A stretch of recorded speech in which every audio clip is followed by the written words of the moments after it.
This experience is really good. Since I can never do things like skydiving myself, I think this is probably the closest experience that makes you feel like you're actually flying in the sky. The feeling is so good. Unfortunately, I think it's really hard to show you using video. You have to put on the goggles yourself and try flying it. When you turn your head, you see everything around you, especially on a beautiful sunny day like today. That experience is good, very, very good. It's really amazing.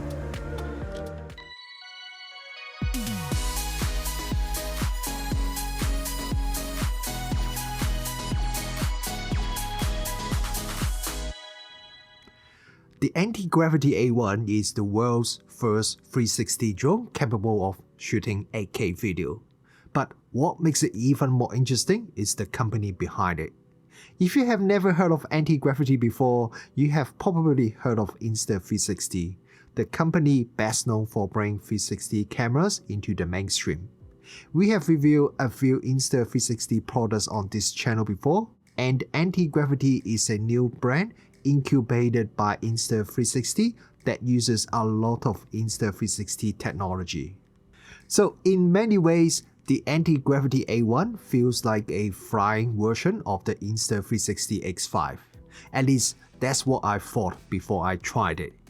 The A1 was released last year, and since then it has received multiple firmware updates, improving performance and adding new features. I've been testing it for a while now on the latest firmware, so in this video we are going to see what it can actually do, and more importantly, what it's like to use in the real world. What I like, what I don't like, and whether this whole 360 drone concept is actually useful or it's just a gimmick. And here's the fun part. If you have never flown a drone before, you are not alone.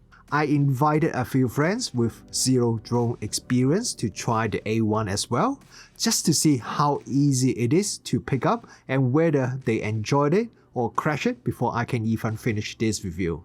For full transparency, Antigravity sent me an A1 for this review. So you may be wondering, what's the advantage of a 360 drone and how is it different from a normal drone with a front-facing camera? Well, the biggest advantage is that just like a regular 360 camera, you don't need to worry too much about your camera angle while recording because the camera captures everything around it in 360 degrees. Now, I'm not saying you don't have to worry about anything at all. You still need to fly the drone to a good position, but you don't need to worry about controlling the camera angle or framing because all of that can be adjusted later when editing the video. When you're editing, you are free to point the camera in whatever direction you want. You can zoom in, zoom out, or completely change the framing at any point in the footage you captured. What this means is you can focus on the flight path and simply enjoy flying. That's a huge advantage, especially for beginners. Can be quite overwhelming when you are trying to manage so many things at once. If you follow me on Instagram or YouTube, you might have seen this video I posted a while ago. I filmed it one afternoon here in Auckland using the Antigravity A1. Actually, I wasn't planning to create anything. I simply went out and do some quick testing. But the weather was so nice that when I got home, I thought maybe I can turn this into a short video. Since it wasn't planned, I didn't capture nearly as much footage as I normally would for a proper video.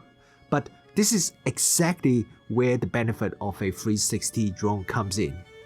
I load all the footage into Antigravity Studio, start playing around with different camera angles, and discover so many great shots that I didn't even notice while flying. Even with a very limited amount of footage, I was able to create quite a few usable clips. There's one shot in particular that stands out. When I filmed it, it was actually a bit scary. A bunch of seagulls suddenly flew in from the left, and I was genuinely worried one of them might hit the drone. Would have been a disaster for both the seagull and the drone. Everything happened so quickly that I was just relieved nothing bad happened. But during editing, I realized I could pan the camera to follow the seagulls as they flew past. Suddenly, it turned into a really cinematic moment, almost like it had been planned. If I tried to capture that with a traditional drone, it would have been extremely difficult. I would have need to rotate the drone as the seagulls flew past while still flying forward, all with perfect timing and smooth control. That's not easy at all, even for an experienced pilot. And that's the flexibility of a 360 drone.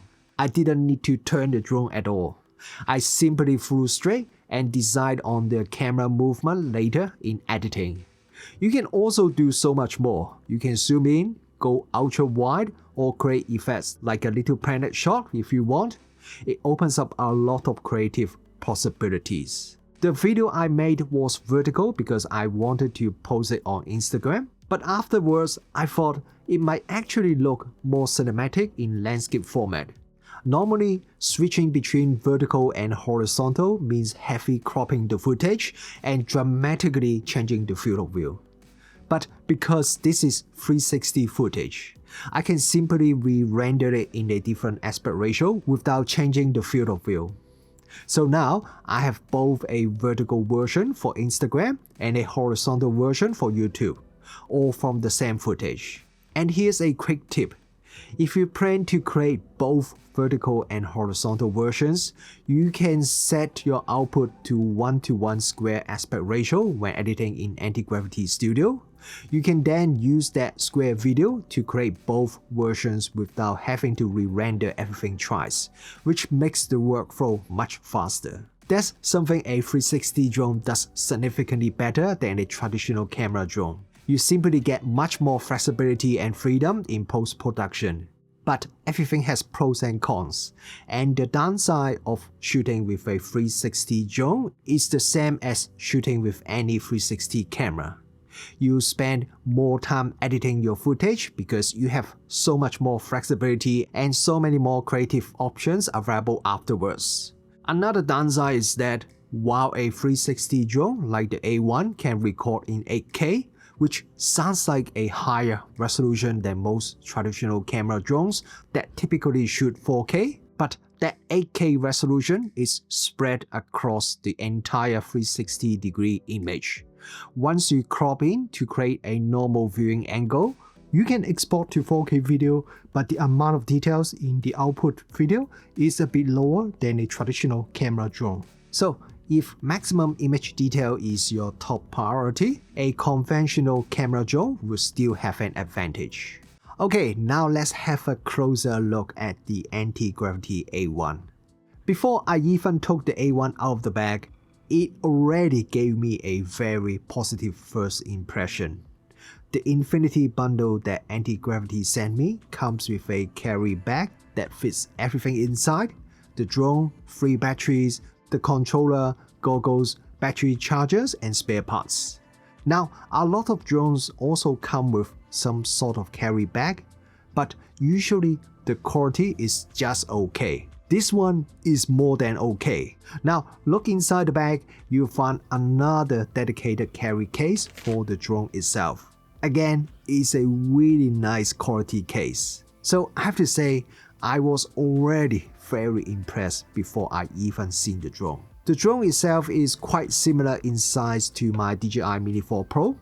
It's a small drone with foldable arms and is very lightweight. If you use the standard 2360 mAh battery, the total weight stays under 250 grams. Now, if you are not familiar with drone regulations, being under 250 grams is a big deal. In many countries, drones under 250 grams have significantly fewer restrictions compared to heavier drones. Here in New Zealand, we don't have special rules for sub 250 gram drones, but it still matters. If I want to take a drone overseas, say I'm going to Australia for a holiday, having a drone under 250 grams usually makes it much easier to fly legally at my destination. The official figures from Antigravity is that The standard battery lasts up to 24 minutes, while the bigger battery, which I'll talk about more in a minute, can last up to 39 minutes.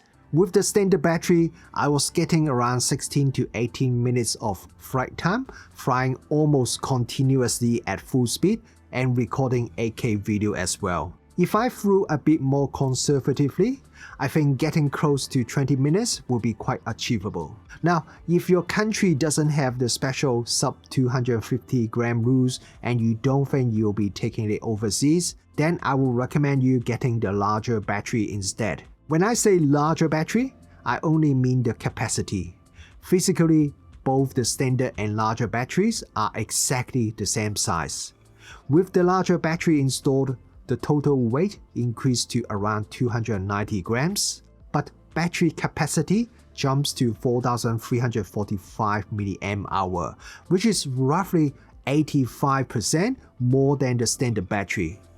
I was easily able to achieve more than 25 minutes of flight time, sometimes even close to 30 minutes. One cool thing about the batteries is that you can lightly touch the top of the battery and the LEDs on the battery will light up to show the remaining charge. Now, a lot of drone batteries also have a similar feature, but usually you need to press a physical button. With the Antigravity A1's battery, you simply just touch it. It does exactly the same thing, but somehow this feels a lot more high-tech and a lot more premium. There are lots of little details like this throughout the A1 that show Antigravity's attention to detail. These are things that probably won't appear on a spec sheet, but once you actually use the product, you really appreciate them. Another example is the battery charging hub. Most drones come with a fairly simple charging hub with a few LED lights, and that's about it. The A1's charging hub has a nice color display that shows battery and charging status. It also has a foldable section at the back. When you unfold it, it can hold and charge 3 batteries at the same time. The reason for this folding design is simple. It makes the hub smaller and easier to carry when you are traveling. It just feels very high-tech. Once again, these design details are not really necessary and they definitely increase both R&D and manufacturing costs. But it feels like Antigravity wanted to do everything they could think of to improve the user experience. When you first look at the drone, you will probably notice the 2 cameras at the front. Interestingly, these are not actually used for taking photos or videos.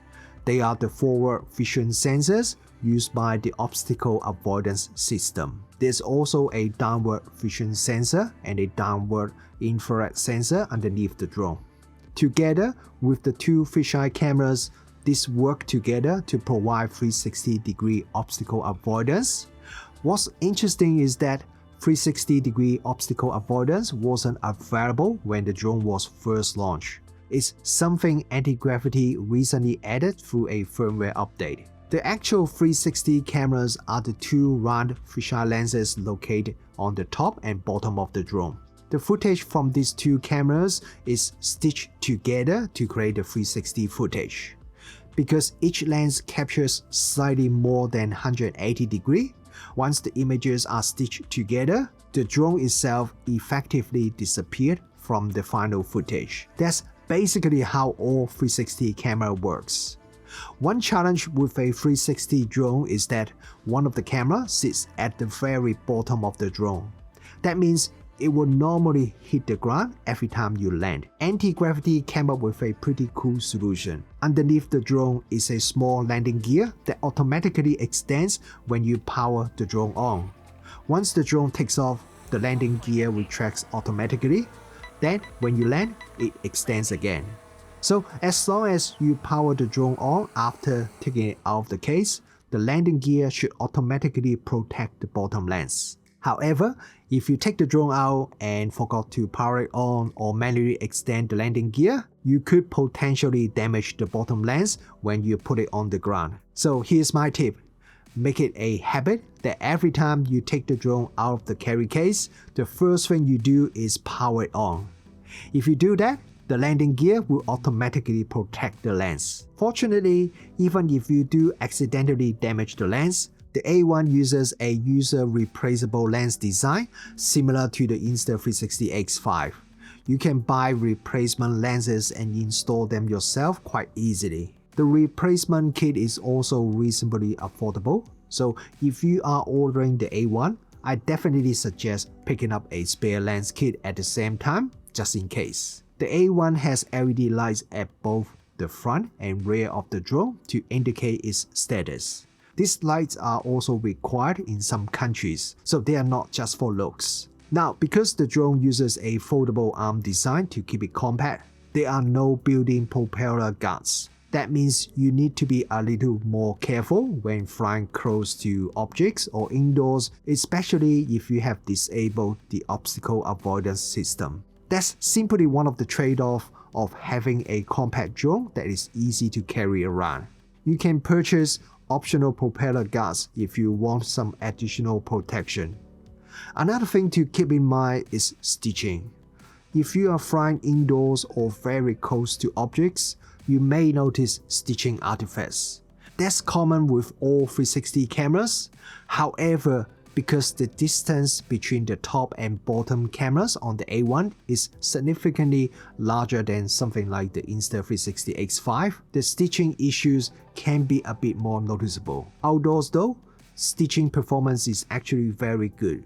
I'll talk more about that later when we get to image quality. So while the A1 can be flown indoors, personally I don't think it's the ideal drone for indoor flying. Outdoor is what this drone is for. Most people buy the Antigravity A1 because they want a 360 drone. But if you ask me, I think the real star of the Antigravity A1 isn't the drone itself, it's the goggles. To fly the A1, you need to wear the vision goggles, at least for now. And these goggles are what really separate the A1 from almost everything else on the market. Not just because they are required for flying, but because of how Antigravity designed them. From the outside, the goggle looks incredibly futuristic. There's a display and LED lighting on the front. That front display have several purposes. When you're flying, it can show a live feed from the drone. So if you're flying with friends or family, they can see exactly what you're seeing without needing any extra equipment. On the other hand, if you don't want random strangers walking up and staring at the screen, you can simply swipe the touchpad on the goggles and switch the display to one of the several built-in animations instead.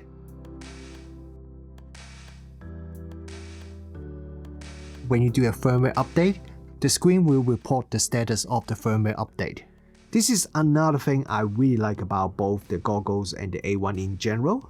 There are just so many little features, settings, and thoughtful touches throughout the products. Some of those features are a little bit gimmicky, but they're also fun. And ultimately, I'd rather have more features and options than fewer.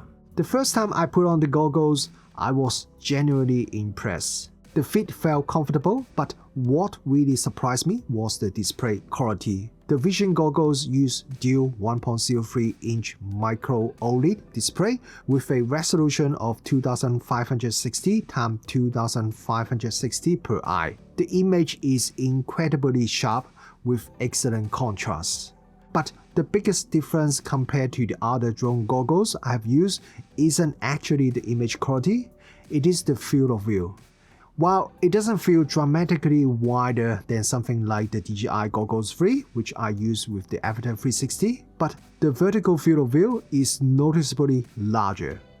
It's a bit like moving from a normal cinema screen to an IMAX theater, which supports taller aspect ratio.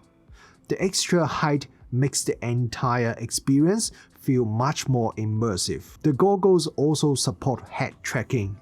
As you turn your head, the camera angle follows your movement. Now, the DJI Avatar 360 that I reviewed recently also has head tracking, but that feature is disabled by default on the DJI. Anti-gravity has it enabled straight out of the box, which is a bit of brave decision in my opinion. It's because the moment you put on the goggles the first time and start looking around, The camera immediately follows your movements. For those who didn't expect this, it definitely creates a wow moment. The goggle uses a VR-style menu system. The user interface is excellent.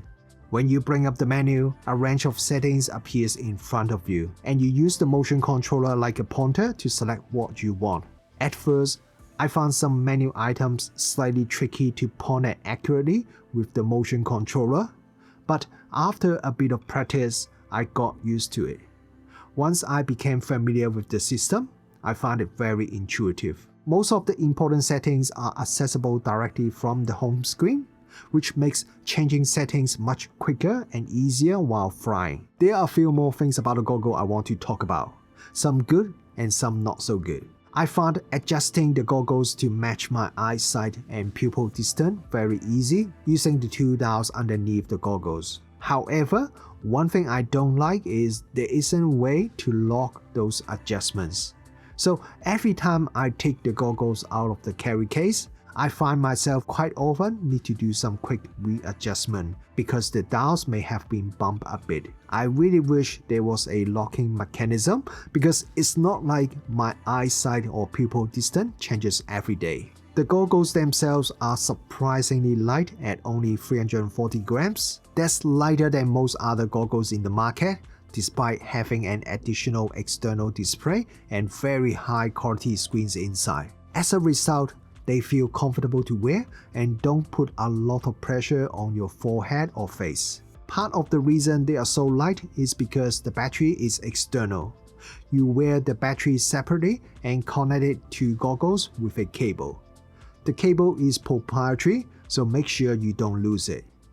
I've heard some people say the cable connection doesn't look very secure, but personally, I haven't had any concerns at all. There's a locking mechanism on the battery end and an additional strap securing the other end, so I find it very secure in actual use. That said, having a separate external battery does make the whole setup feels a bit more cumbersome.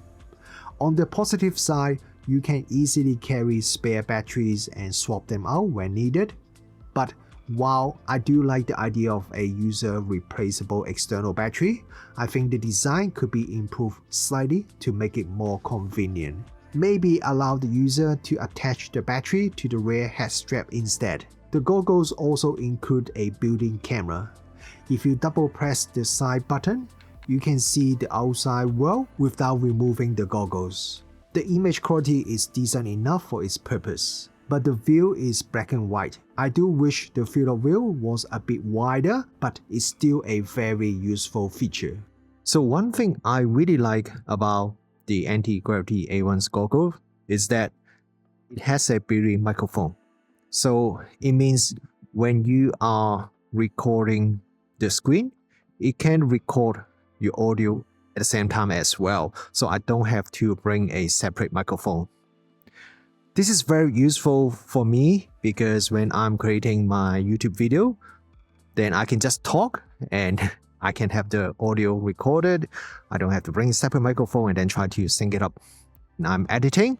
But I think it's also useful for other people, like when you're flying and you want to take some notes about what camera angle or what you see so that you can know how you edit the video. That would be very handy as well. And the audio quality recorded seems to be pretty decent as well, probably because the goggle is very close to your mouth. So yeah, the audio quality can be very good. The built-in microphone isn't just for recording commentary during screen recordings either. Antigravity has also added voice control. You can use voice commands to control certain functions of the drone. To prevent accidental activation, you first need to press the home button on the goggles before issuing a command. Right, let me try the voice assistant feature. I think that's how you do it. Start recording. It works. Stop recording. Initially, I thought this would be a gimmick, but after using it several times, I find it surprisingly useful. Sometimes when you are flying and want to change a setting, since your left hand is not holding anything anyway, it's much faster if you just quickly tap the button than opening menus and navigating through the interface. Another nice feature is the built-in defog function. If the screen inside the goggles start fogging up on a humid day, the cooling fan can help clear them quickly. It's one of those small quality of life features that you don't think about until you actually need it. Overall, the anti-gravity vision goggles are some of the best drone goggles I've ever used. Apart from the external battery, which I still find cumbersome, it's hard to think of much else I would want anti-gravity to improve.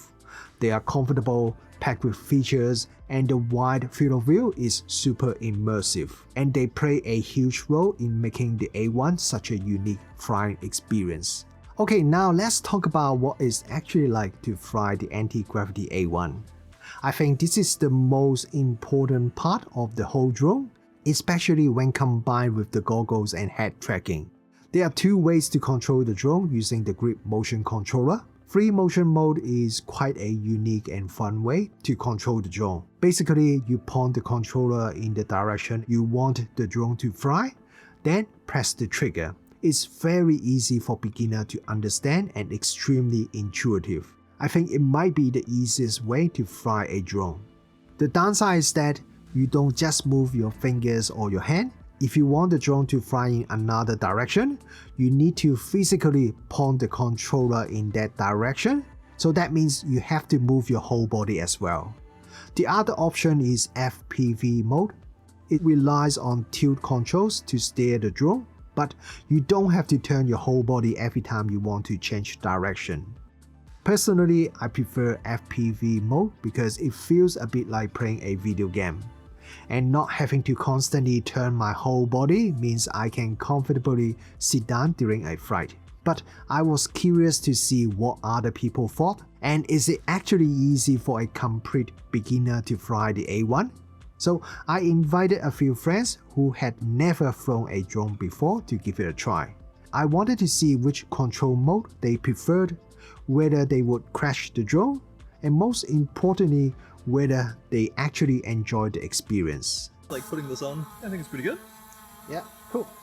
Whoa, oh, that's super cool. Oh, that's amazing. You've got like a crosshair so you can see where you're headed. Oh, this is super cool. Literally flying, eh? Oh, that's so cool. Can see over the rooftops and over to the center of the city. It's really trippy seeing yourself from a third-person view. It feels really cool. It's quite disorienting when you can see yourself in the same image, but it's quite intuitive to control. The up and down direction is actually really intuitive to just point to.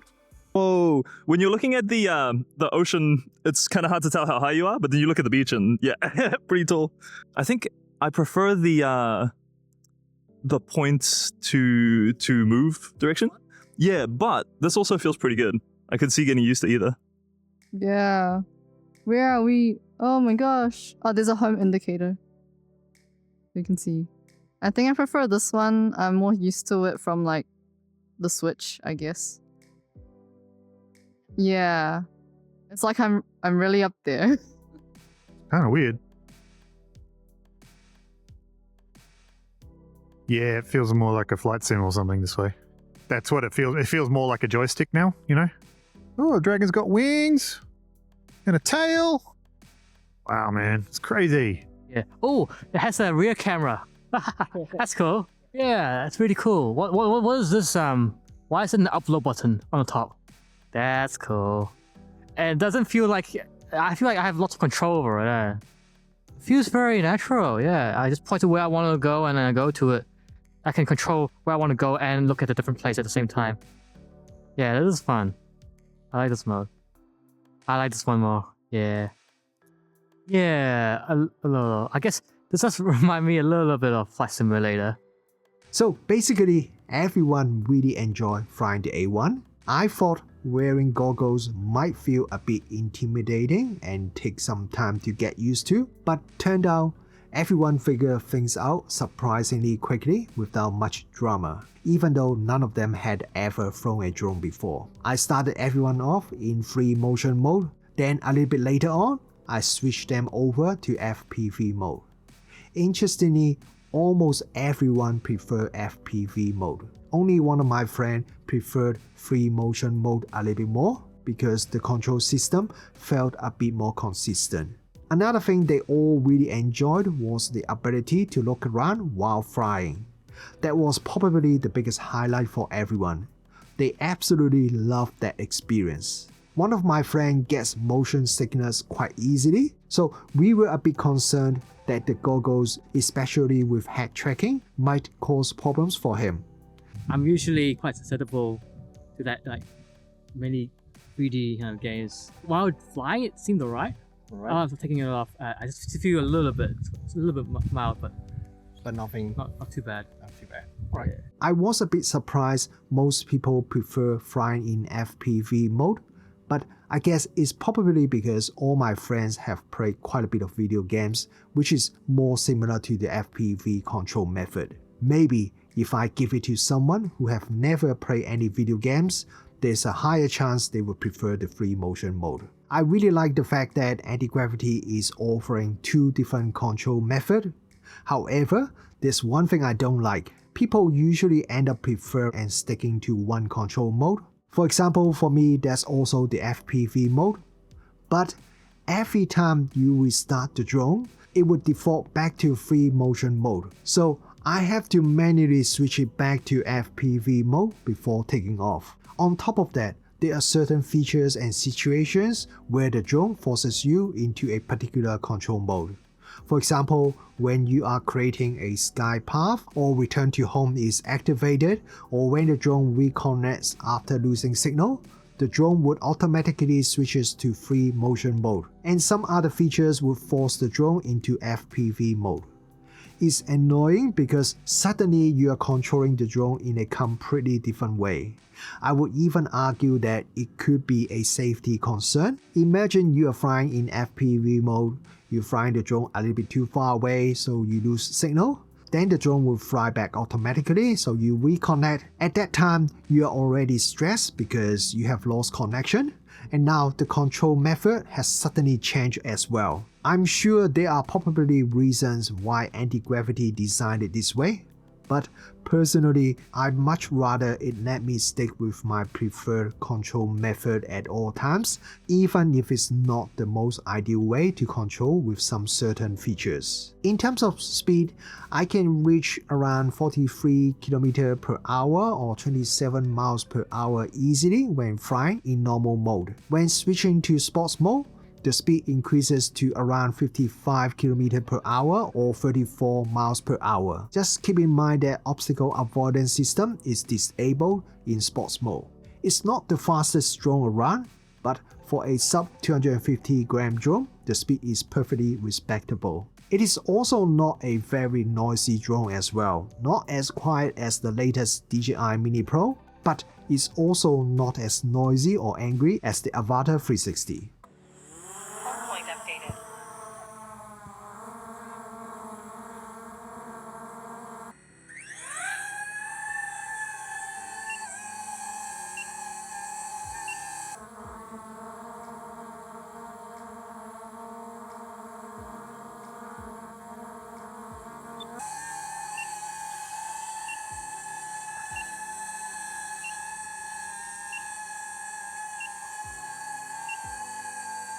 Despite A1's small size and weight, I've also flown it on some fairly windy days. I would get the wind warning, but overall the drone handled those conditions quite well. Actually, one time it even started raining, but it didn't cause any issue to the drone. Since you are flying the A1 with goggles, you might think it isolates you from the people around you. But interestingly, I found the opposite. Almost every time I fly the drone in public, kids become curious. They will walk over, ask questions, and wanted to know what I'm doing. Usually, I will stop the drone in the air, let them try on the goggles, and let them see the world from above. They can look around in 360 degrees, and they absolutely love it. I love seeing the big smile on their face when they are wearing the goggles. Now, I don't completely trust my son to fly the drone himself, as it's a bit hard to take over control if something goes wrong when he's wearing the goggles. So instead, I use a feature called Sky Path.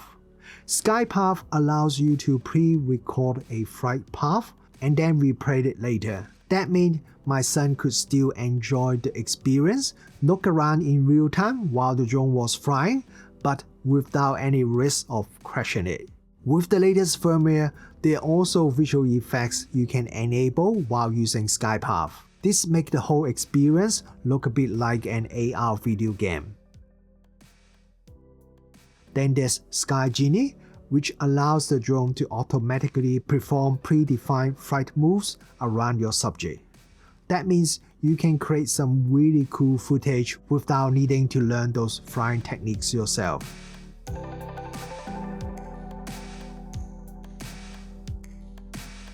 There's also Virtual Cockpit. When enabled, it overlays things like dragons or aircraft into your flight view, giving you the feeling you are riding a dragon or piloting a Star Wars style aircraft. With the latest update, you can even switch between first-person and third-person camera views. You can only experience virtual cockpits while you are wearing goggles. You cannot see the virtual cockpit in the recorded 360 video. The latest firmware also introduced time-lapse mode. The feature itself is very easy to set up, and you can either shoot a time-lapse video while flying manually or combine it with Sky Path and capture a time-lapse along a predefined route. But there are two things worth keeping in mind. This is a very useful and cool feature, but there are two things worth keeping in mind. First, when shooting a time-lapse, the drone often flies very slowly. Even with GPS assistance, it's extremely difficult for a drone to follow the path without any drift. As a result, you may notice slight shift in position in the final footage, which can sometimes be a little bit distracting. To minimize this, try flying a little bit higher and stay further away from nearby objects such as tall bridges or buildings. And you can also minimize that by rendering the output video with a wider field of view. Second, time-lapse video usually takes quite a bit of time to record, several minutes or even longer. So it's best to shoot your time-lapse immediately after takeoff while you still have full battery. But because the A1 currently only supports goggles, you basically need to wear the goggles for the entire time-lapse flight in order to monitor the drone. That can get a little boring, especially if the drone is moving very slowly. There are rumors that Antigravity may release a traditional remote control in the near future, so hopefully the ecosystem will continue to evolve. Once that controller arrives, it should make time-lapse shooting much more relaxed because you won't need to wear the goggles for the entire flight. Another fun combination of features is Virtual Cockpit together with Sky Path. As I mentioned before, it's fun to set up a Sky Path for children to experience the drone. But you can also enable Virtual Cockpit, and suddenly they feel like they're flying through the sky on the back of a dragon or sitting inside a futuristic spacecraft, and they absolutely love it. And that's something I really like about the A1. A lot of these special features don't just exist on their own. They can be combined together to create experiences that are genuinely fun and unique. Okay, now let's talk about the image quality. A1's camera specifications is pretty much the same as the Insta360 X5. You can record 8K video at up to 30 frames per second and 55 megapixel photos. When shooting video during the day, the 8K footage is very detailed.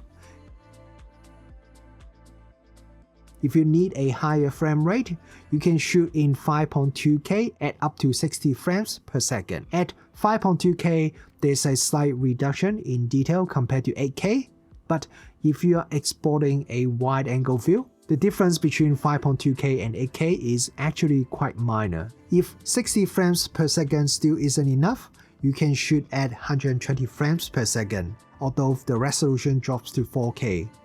The image quality at 4K 120 is noticeably lower than both 8K and 5.2K, Personally, I will only use it when I really need 120 frames per second slow motion video. Lens flare control also seems quite decent. One thing that's very important though is keeping the lenses clean and free from dust, fingerprints or oil. Even a tiny bit of dust on the lens can create quite a bit of lens flare when shooting on a bright sunny day. I did notice quite a bit of color fringing in high contrast scenes. It's not something I particularly notice when using the Insta360 X5, but I suspect that's probably because I often flew the A1 high in the sky on bright sunny days where high contrast situations are more common. The biggest limitation of A1's image quality is that it only records in 8-bit and there isn't a flat picture profile available. For most casual users, this probably won't matter at all. But if you are someone who enjoys color grading and wants to squeeze as much dynamic range as possible from your footage, then this probably isn't the drone for you. I suspect this is related to the camera technology inherited from Insta360, as their current cameras are also limited to 8-bit recording. However, Insta360 is about to release the Lunar camera, which supports 10-bit recording. Does that mean there's a chance the A1 could eventually support 10-bit as well? I honestly don't know. But if it does happen, it would make the A1 much more attractive to people who really care about getting the maximum dynamic range from their footage. The A1 can also capture 55 megapixel 360-degree photos in either INSP or DNG format. The overall image quality is decent. The INSP files look great straight out of camera. With DNG files, it looks a bit flat straight out of camera because they are the raw files. But if you are happy to spend a bit of time processing them, then you have more flexibility with the DNG files.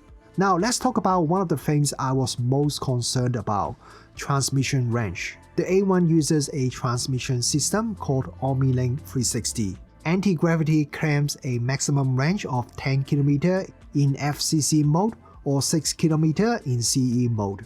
But if you have flown any drones before or used any device that relies on wireless transmission, you'll probably know that the official range figures are really just figures. I've heard some people complain about A1's transmission range, while other reviews claim it wasn't a problem at all. Transmission range is obviously very important for any drone, so who's right? I want to find it out myself. First of all, you're probably never going to fly 10 km away no matter what, because the battery isn't going to last long enough, even if A1's large battery has really good battery life. Or maybe you can do a one-way flight, but personally, I don't like one-way drone flights. And the real-world transmission range is affected by so many things, including obstacles, interference, and weather conditions. So I did some real-world testing myself. With a direct line of sight, the results were excellent. I was able to fly the A1 out to around 2 km and the transmission was still pretty much flawless. I probably could have continued further just to see how far it could go, but I decided to turn around because there wasn't much point. I rarely fly a drone more than 1 km away anyway. However, things become more variable once you no longer have a clear line of sight. Sometimes I start noticing transmission issues when the drone was around 300 to 400 meters away if there were obstacles in between. The live view would begin dropping frames and become choppy. Not only does that hurt the user experience, but it also makes you worry that the drone might lose signal completely at any moment. As the drone gets further away, any obstacles between you and the drone can have a noticeable impact on transmission quality. Sometimes I was still able to fly considerably further before completely losing signal. When the drone loses signal completely, it will automatically return home. But anyway, compared to some of the latest drones on the market, I do think this is one of anti-gravity's weaker areas. Now, there are a few things that you can do to maximize the range. First, make sure the antennas are fully unfolded pointing upwards. Second, try to position yourself so you are facing towards the drone. I noticed this can make a huge difference to the range. And finally, make sure you're running the latest firmware. People report improved transmission performance after some of the recent firmware updates. As I mentioned earlier, one of the biggest advantages of any 360 camera, including 360 drone like the Antigravity A1, is the ability to completely change the camera angle during editing. In many cases, you actually spend more time editing the footage than flying the drone. Because of that, the editing software is incredibly important. Bad software can ruin the entire experience, while good software can make the drone much more enjoyable to use. Antigravity provides both a smartphone app and a desktop application for editing. If you have used an Insta360 camera before, you will immediately notice that both apps feel very similar to Insta360 software. That's not really surprising considering the close relationship between the two companies. And honestly, this is not a bad thing at all. The Insta360 apps are among the best in the industry when it comes to overall design, features, and polish. Since my phone storage is constantly running out, I spend most of my time using the desktop version. The desktop version of Antigravity Studio is fantastic. It's very polished, packed with lots of features. Features like AI tracking work remarkably well. There were subjects that were simply too far away to track while flying the A1, but the software was able to track without much trouble. The only limitation I found was that if the drone flew from one side to the other side of the object, the tracking would sometimes stop because it could no longer see the original side of the object it was tracking. Perhaps that's something Antigravity can improve in future updates. But in most situations, the AI tracking works really well.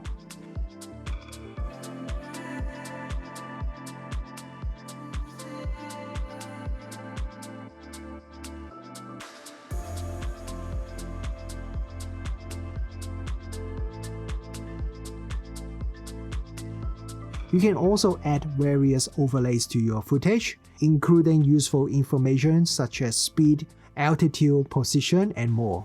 That's something I've wanted to do with my drone footage for a very long time, so I'm really happy to see it included here.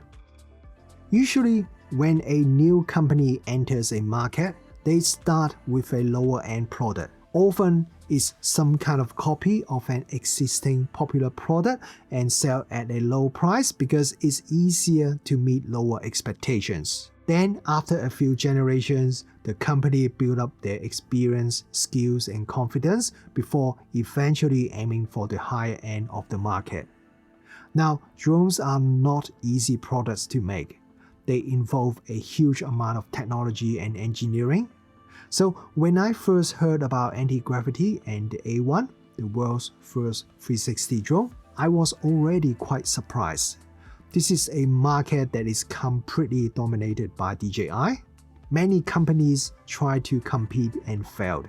And now, after actually testing the Antigravity A1, I was even more surprised. From the moment I unboxed it, there were very strong signs that Antigravity wasn't trying to compete on price. They were not trying to build a cheap copycat drone.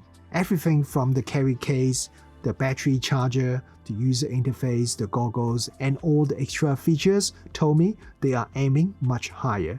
Antigravity didn't just want to build the first 360 drone on the market, they wanted to create the best possible flying experience. So, have they succeeded? Well, it's not a straightforward answer. I think mostly yes, but there are definitely a few shortcomings as well. Let's start with the positives. Look at any part of the Antigravity A1, the drone goggles, battery charger, or even the battery themselves. You can immediately see the amount of thoughts, engineering, and attention to details that has gone into the product. The overall build quality is also excellent. I mean, once again, just look at the carry case, or the extra display and LED lighting on the outside of the goggles. They don't need to do any of that, but they did it anyway. The goggles themselves are fantastic.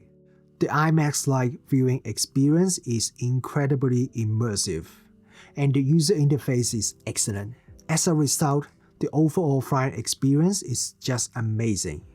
I also really like many of the extra features and even some of the gimmicks they have added. And the best part is that many of these features can work together, making them even more useful and enjoyable. The fact that the A1 can remain under 250 grams is another big advantage. In many countries, that means fewer restrictions, which ultimately gives you more opportunities to actually enjoy flying the drone. The controls are also incredibly easy and intuitive. Every one of my friends who had never flown a drone before was able to figure it out almost immediately. And the fact that all of them brought the drone back safely with a big smile on their face says a lot about the flying experience. I also really like that Antigravity has been releasing firmware updates so frequently, with both performance improvements and entirely new features. Means the drone continue to get better over time. Now let's talk about the negatives. The biggest one is transmission range. If you are flying with a clear line of sight with very few obstacles, you'll probably be perfectly happy. But if you are regularly flying behind trees, buildings, or other obstacles, you'll notice that the range can be shorter than expected. In some cases, quite a lot shorter. While I love the vision goggles and the external battery for it isn't a bad idea, it does add a bit of extra hassle because you need to wear it separately and connect it with a cable, which just slows things down, and you have one more thing to carry. Right now, you are limited to flying the drone with the goggles and the grip motion controller. In many countries, that means legally you will need a second person acting as a spotter while you fly. And sometimes you may want to just quickly fly the drone, and having to wear the goggles would slow you down quite a bit as well. Fortunately, the upcoming traditional controller should solve most of these concerns. I like the idea of having two control modes, but I still find it strange and a bit annoying that the drone would force user to switch the control mode under certain situations. And finally, there's a price. A1 is not a cheap drone. To be fair, I completely understand why. The external display on the goggles, the high quality internal displays, the premium accessories, and all of the extra features and polish would just increase both the development and manufacturing costs. But regardless of the reasons behind it, it's still an expensive system. Just before I published this video, Antigravity told me their Big Deal Days sale just went live. The A1 is currently up to 25% off with saving of up to $480, and the first 10 orders using my link below will also get a free extra battery, so that is a really good deal. Antigravity also offer pretty solid after-sales support, including a 15-day return policy through the official store. And for US customers, there are local repair services, extended warranty options, and transparent repair pricing as well. Building a drone that aims straight at the premium end of the market is a very ambitious goal for a new company. But overall, I think Antigravity has done a really good job with its first drone. They have clearly brought a lot of their own ideas to the table. Some works well, some doesn't, but that's what happens when you're trying to innovate.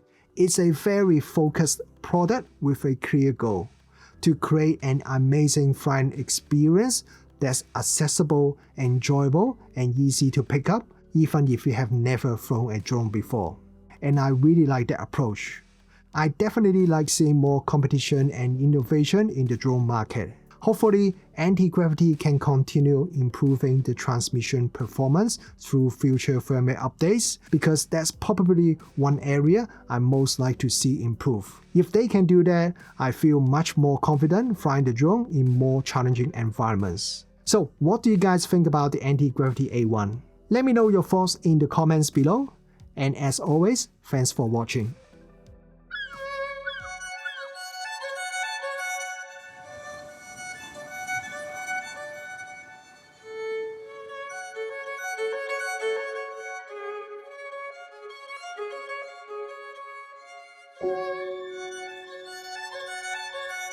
Thank you.